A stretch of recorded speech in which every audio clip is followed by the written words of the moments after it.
こんばんは、新パイロットきよきよです。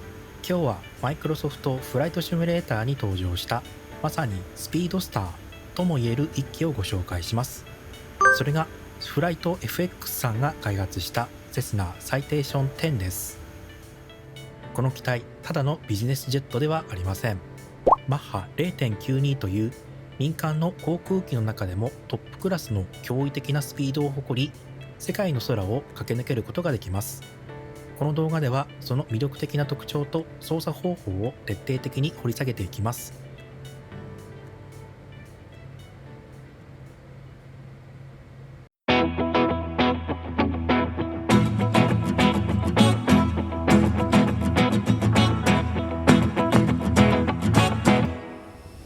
まずこのセスナサイテーション10の最大の魅力、それは比類なき速度性能です。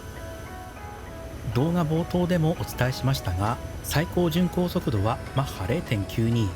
これは他の多くのジェット旅客機を置き去りにするスピードです。長距離フライトでも移動時間が大幅に短縮され、これまでのフライトシム体験とは一線を画す独特の満足感を与えてくれます。ちなみに航続距離は約 6000km、 だいたい東京からタイ・バンコクぐらいまで飛ぶことができます。最高高度は5万1000フィート、コンコルドに近い高さまで上昇できるんです。そして飛行特性も素晴らしいです。機体はとても安定しており、まるで水の中を滑るように飛んでいるような感覚を得られます。しかし着陸時には高体力の特性上、パイロットの集中力が試されます。適切なフレアをかけないと機体が急に沈み込むようなリアルな挙動を見せてくれるんです。この挑戦こそがフライトシムの醍醐味ですよね。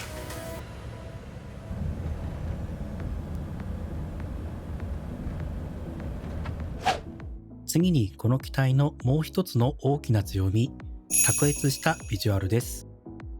外装モデルは非常に精巧で、着陸装置から翼の微妙な曲線に至るまで細部までこだわりを見せる作りになっています。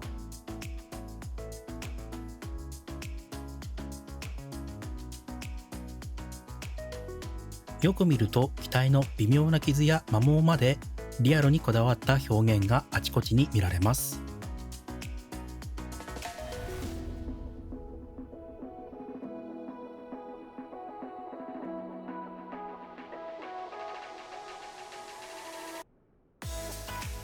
コックピットだけではなく、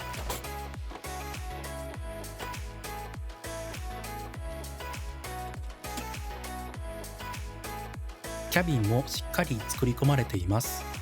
豪華な内装や開閉可能な引き出し、この中にはワインがストックされていたり、機内にある EFB のオプションによって機内食まで用意することができるんです。これらの細かなインタラクティブ要素がパイロットだけではなく、バーチャルな乗客としての没入感も高めてくれます。コックピットはこんな感じで CJ4 に似たディスプレイが5枚あります。それぞれ外側から順番に PFD、MFD、ICAS となっています。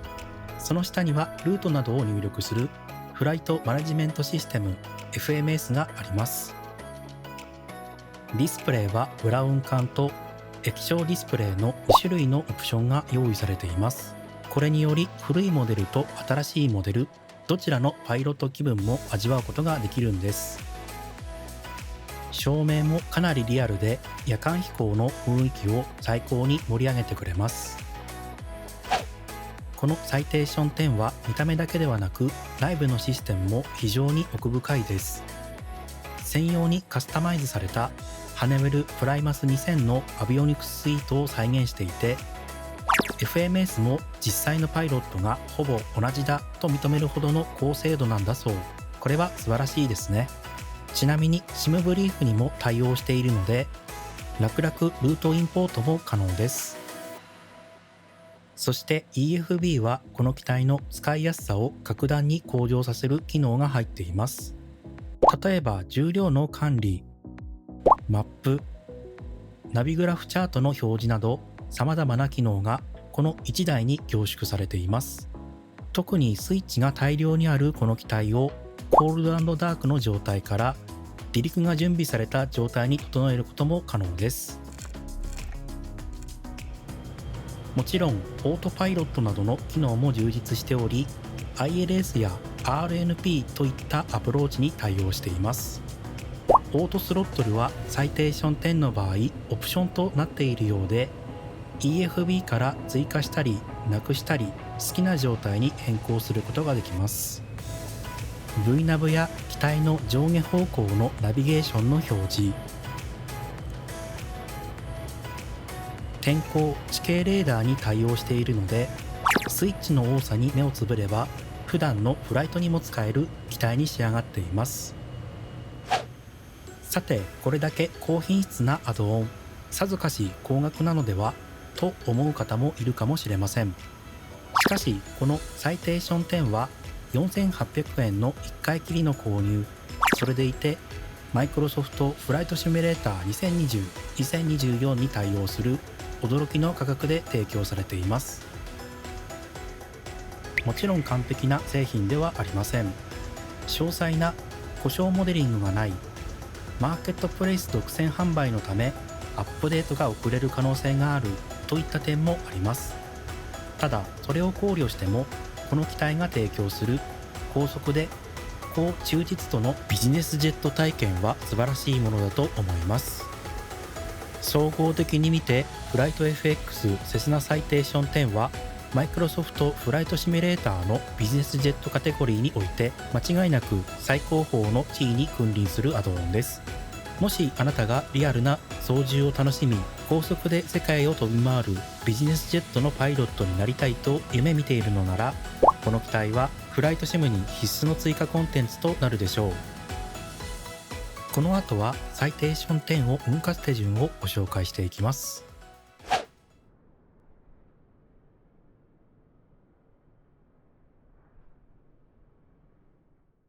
コックピットにやってきました。まずは機体に取り付いているカバーを外したいと思います。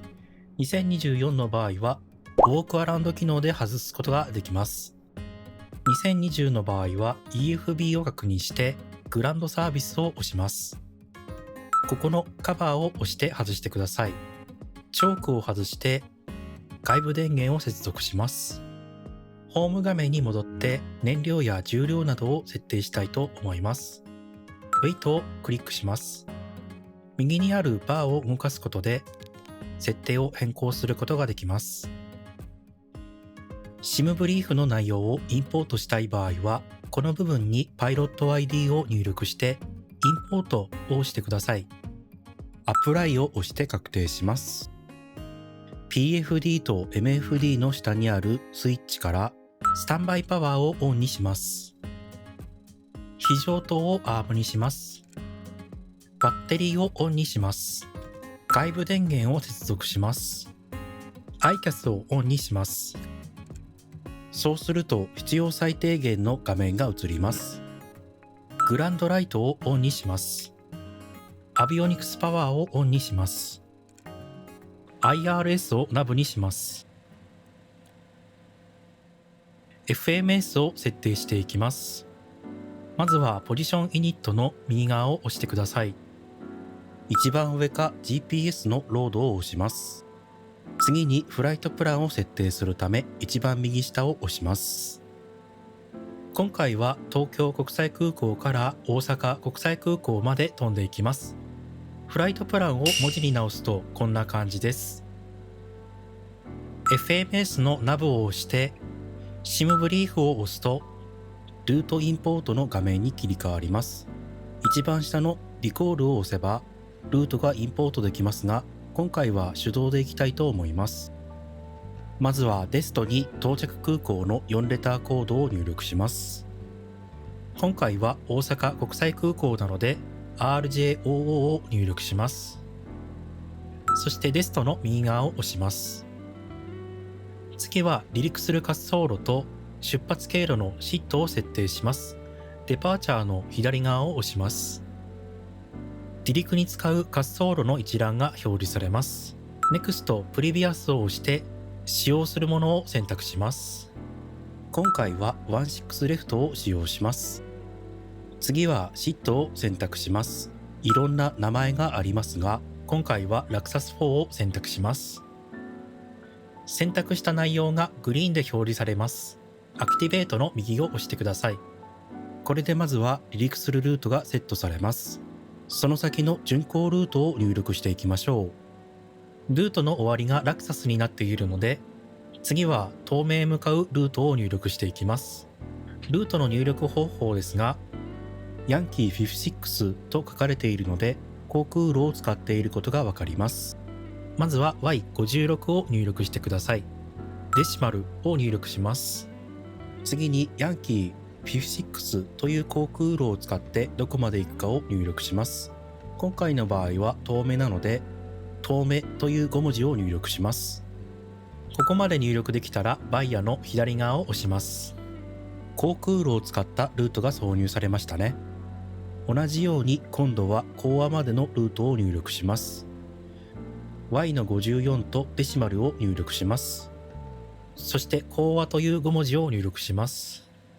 バイヤー2と表示されている左側を押します。次はアグパックまで向かうのですが、その前が DCT になっていて、これは航空路を使っていないということを表しています。この場合はアグパックという名前をそのまま入力して挿入します。これで巡航ルートが入力できましたね。今回は着陸する空港が近いので、到着用のルートも設定しておきます。FMS のナブを押します。アライバルを押します。ランウェイの左側を押します。今回は32レフトに着陸したいので、32レフトの左側を押します。アプローチ方法の一覧が表示されます。今回は ILS を使うので ILS と表示されている左側を押します。アプローチの開始地点、トランジションがある場合はその内容を設定します。今回はベクターズのままにしておきます。最後はスターです。今回は生駒イーストを選択します。右下にあるアライバルを押します。アプローチの内容を確認して問題がなければ右下にあるアクティベートを押します。これで今回のフライトプランが完成しました。完成したフライトプランを確認するため MFD マップを押します。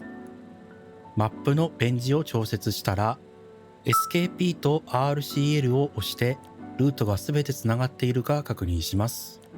もし途中でルートが途切れている場合はアグパックの左側を押して途切れている部分の左側を押してください。これでルートの途切れがなくなります。次は機体パフォーマンスを設定します。右下にあるパフォーマンスユニットを押してください。ここにはエアクラフトタイプとパフォーマンスモードが表示されていますが、特に変更するものはないので NEXT を押します。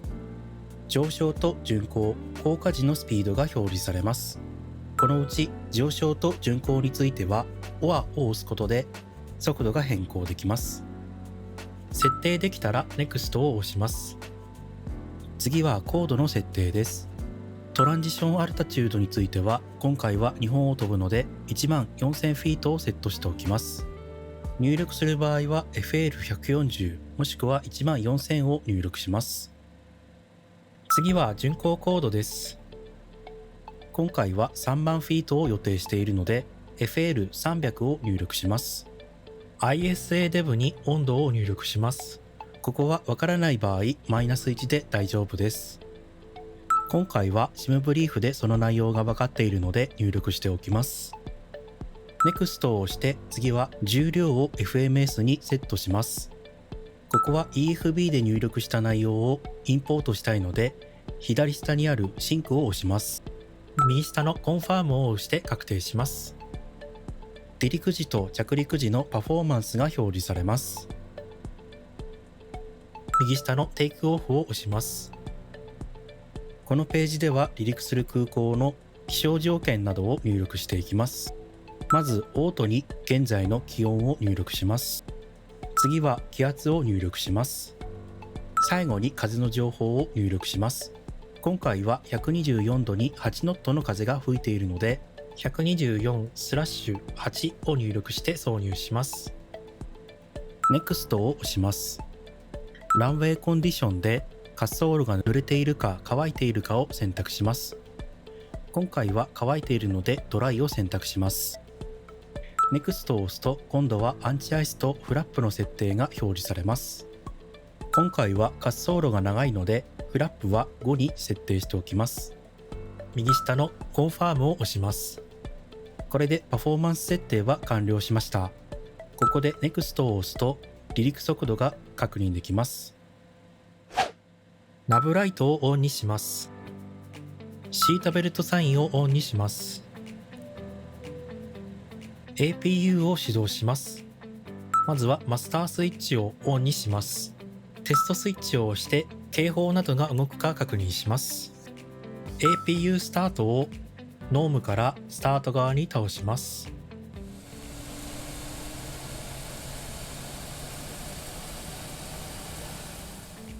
始動した後に RPM が101と表示されたらジェネレーターをオンにします。ブリードエアーをオンにします。スコープコードを入力するため FMS のナブを押します。チューンの右側を押します。NEXT を押します。ここに管制官から聞いたスコープコードを入力します。TCAS はスタンバイにしておきたいため TARA の左側を押してチューンのノブを回します。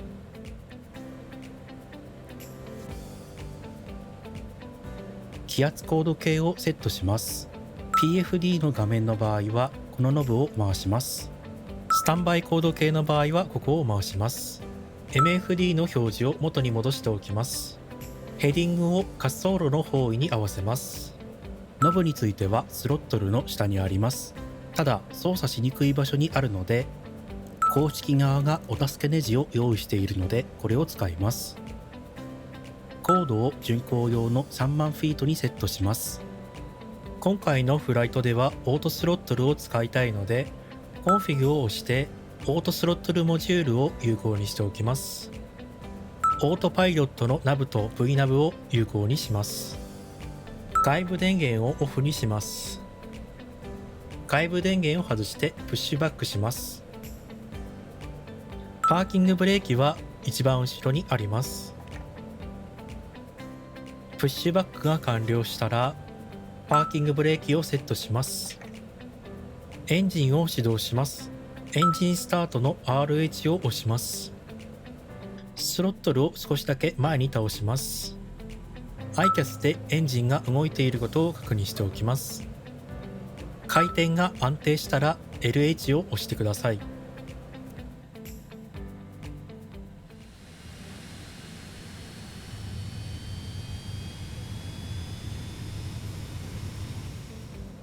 両方のエンジンが問題なく始動しました。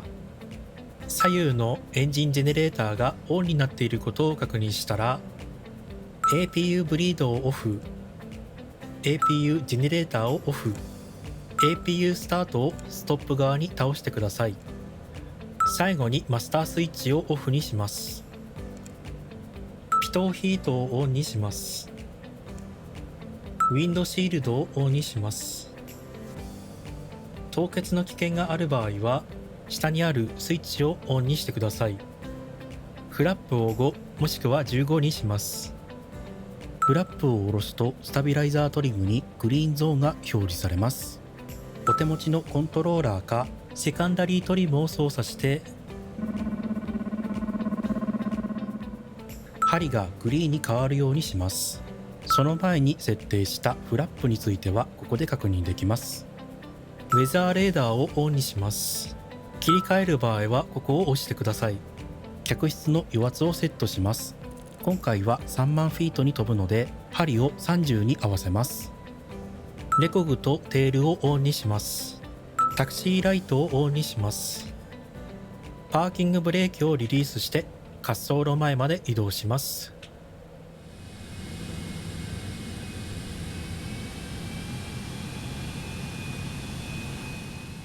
滑走路前に到着しました。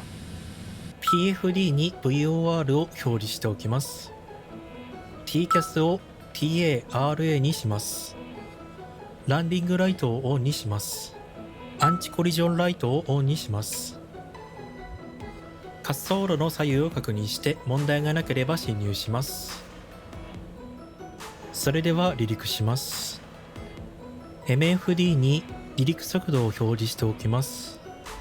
オートスロットルを押してアームドの状態にします。スロットル横にあるトガスイッチを押して離陸します。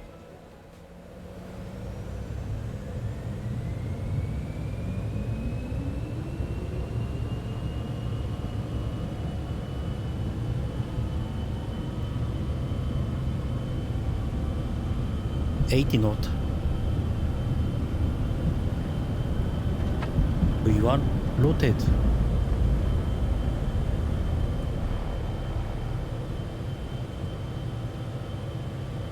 ポジティブレートクライムギアップ400フィート以上上昇したらフラップを格納しても問題ありません。オートパイロットの FLC を押します。1500フィート以上上昇したらオートパイロットを有効にします。フラップを0にします。タクシーライトをオフにします。ウェザーレーダーを有効にします。リターンを2回押します。機体の上下方向のナビゲーションを表示しておきます。 MFD セットアップバーティカルプロファイルの順番で押します。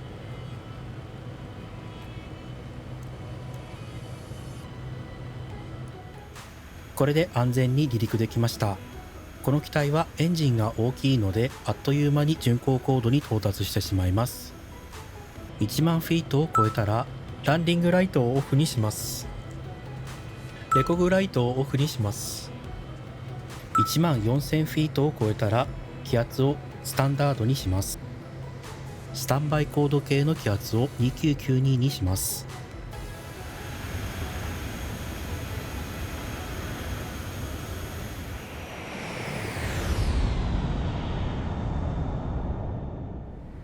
この機体は速度が速いのでもう降下を開始するトップオブディセントが見えてきました。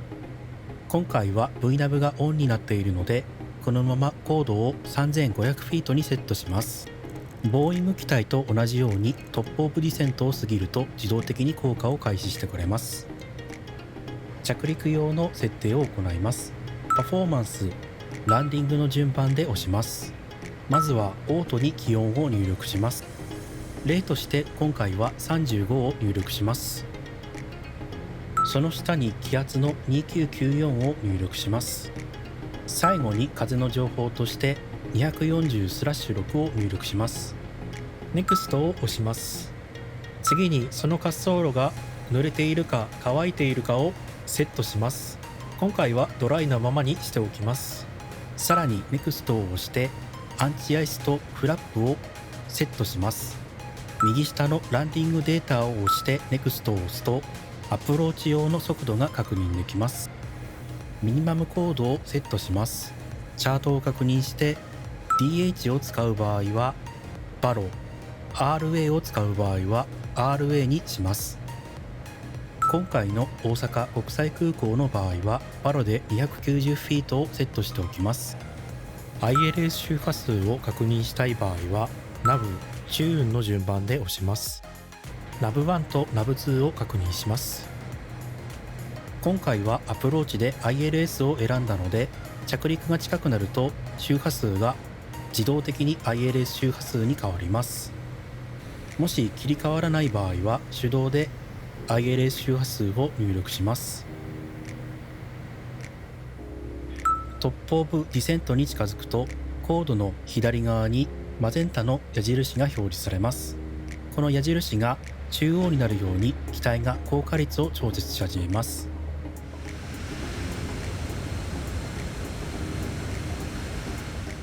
高度が1万4000フィート付近になったので気圧を着陸空港の2994にセットします。1万フィート付近になったらランディングライトとタクシーライトをオンにします。レコグライトをオンにします。今回は説明のために先に減速しておきます。オートスロットルのモードを FMS から面に変更します。これで自由に速度がコントロールできるようになったので、ノブを回して速度を下げます。速度が下がりにくい場合はスピードブレーキを引いてください。SF5 以下の速度になったらフラップを5の位置まで下げます。 V スピードを押します。ランディングスピードを押して着陸速度を表示しておきます。ヘディングを滑走路方位に合わせます。周波数が ILS 周波数になっていることを確認します。 ILS を受信すると白い矢印が表示されます。オートパイロットのアプローチを押します。ギアダウンします。アプローチ用の速度に減速しながらフラップをフルまで下ろします。 ILS による降下が始まると PFD の表示がロック GS に変わります。進入復興用の5000フィートをセットします。地形レーダーをオンにします。この機体には今のところコードを読み上げるコールアウトはありません。なので着陸時は十分に注意してください。オートスロットルを解除します。オートパイロットを解除します。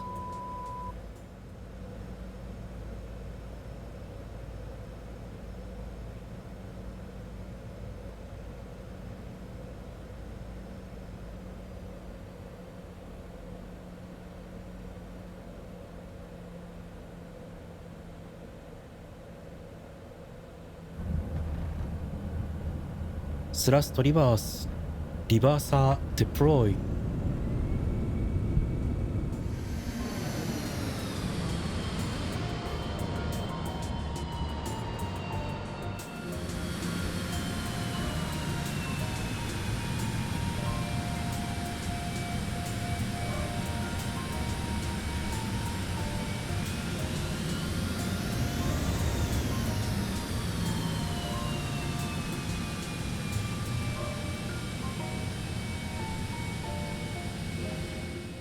ゲートに到着してエンジンを止める場合はスロットルの後ろを引っ張ってください。